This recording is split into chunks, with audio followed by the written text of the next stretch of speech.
Brussels/Shanghai/Tokyo, Reuters, from Japan and South Korea to Australia and Europe, officials lined up on Friday to seek exemptions from President Donald Trump a Euro trademark's tariffs on U.S. steel and aluminum imports, while Chinese producers called on Beijing to retaliate in kind.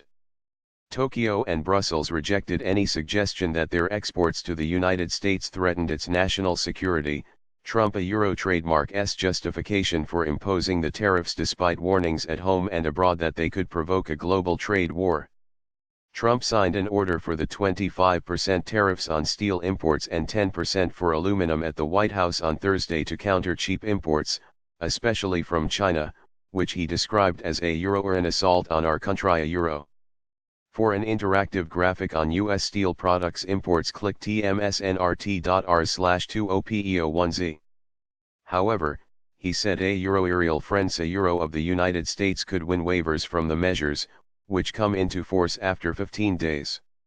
In the event he exempted Canada and Mexico, fellow members of the North American Free Trade Agreement, NAFTA, which he is trying to renegotiate. Brazil, which after Canada is the biggest steel supplier to the U.S. market, said it wanted to join the list.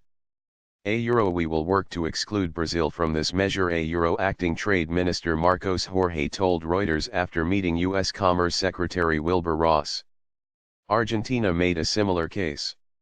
Japan, the United States a Euro trademark top economic and military ally in Asia, was next in line. Chief Cabinet Secretary Yoshihide Suga told a news conference that Japan a Euro trademark's steel and aluminum shipments posed no threat to U.S. national security. With Japan a major trade partner and international investor, Suga said that, on the contrary, they contributed greatly to employment and industry in the United States. Japan a Euro trademark's steel industry body also expressed concern. The European Union, the world a Euro trademark's biggest trade bloc, chimed in.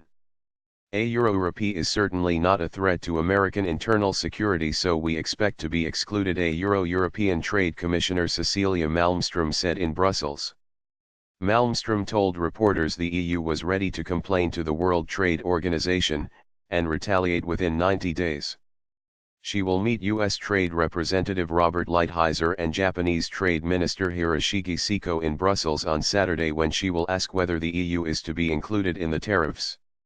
Other officials at the EU, by far the biggest trading partner of the United States by value, have warned it could take countermeasures including European tariffs on U.S. oranges, tobacco, and bourbon. Some products under consideration are largely produced in constituencies controlled by Trump a Euro trademark's Republican Party. Brussels has reminded Trump that tit-for-tat trade measures deepened the Great Depression in the 1930s and in the 2000s cost thousands of U.S. jobs when Washington imposed tariffs on European steel. European industry associations called on Malmström to react to the tariffs. A Euro or loss of exports to the U.S., combined with an expected massive import surge in the EU, could cost tens of thousands of jobs in the EU steel industry and related sectors, a Euro said Axel Eggert, head of Steel Association Eurofer.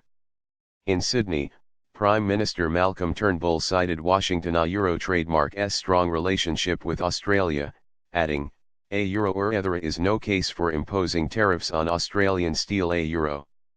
Legitimate rights. Trade tensions between Washington and Beijing have risen since Trump took office last year. China accounts for only a small fraction of U.S. steel imports, but its rapid rise to produce half the world a Euro trademark's steel has helped create a global glut that has driven down prices. Beijing vowed to a Euro firmly defend its legitimate rights and interests a Euro. The tariffs would a Euro seriously impact the normal order of international trade a Euro, the Ministry of Commerce said. China Euro trademark's steel and metals associations urged the government to retaliate, citing imports from the United States ranging from stainless steel to coal, agricultural products, and electronics. It was the most explicit threat yet from the country in the escalating trade row. The dispute has fueled concerns that soybeans, the United States a Euro trademark most valuable export to China, might be caught up in the row after Beijing launched a probe into imports of U.S. sorghum, a grain used in animal feed and liquor. Within minutes of Trump a Euro trademark's announcement, U.S. Republican Senator Jeff Flake, a critic of the president, said he would introduce a bill to nullify the tariffs.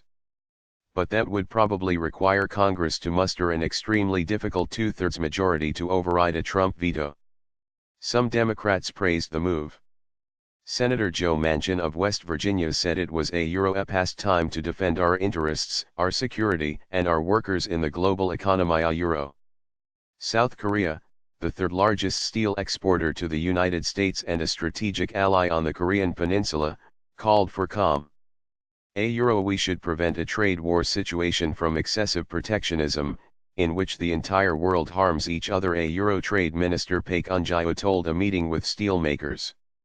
While carrying a message to Washington to push forward a diplomatic breakthrough over North Korea, South Korea Trademark's National Security Office Chief Chung Eui-yong requested U.S. officials to support Seoul Trademark's request for a waiver, a presidential spokesman said. Graphic: how would Trump a trademark's tariff affect the cost of the Boeing 737? tmsnrt.r/20pa3xf